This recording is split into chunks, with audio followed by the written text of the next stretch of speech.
Makakasama natin muli ngayon si Bureau of Plant Industry Director Glenn Panganiban. Magandang tanghali sa inyo, Director Glenn. Magandang tanghali, Nina.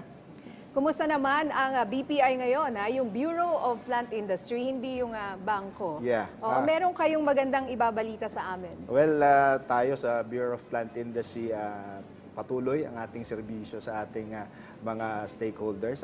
Last week, nabanggit natin yung ating export na gagawin for South Korea ng ating avocados. And of course, dito sa ating mga syudad at ating mga malapit na lugar ay ang ating urban and peri-urban agriculture program. Ito pong mga avocado na ipapadala or i-export natin sa Korea, first time ba to? Well, this will be the first. Na Okay. ating maiden shipment nga natin will happen this weekend, ngayong Saturday. Okay. So, and yung urban farming naman, ano po ang inais nyo yung sabihin sa ating mga tagapakinig at tagapanood? Dahil, alam mo naman, nung pandemic, nauso yung mga plantito at plantita. Definitely.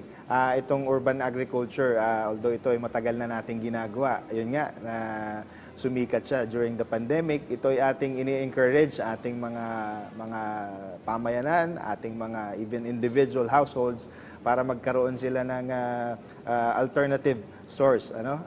So, pati schools, atin itong sinusuportahan through our Gulayan sa Paaralan.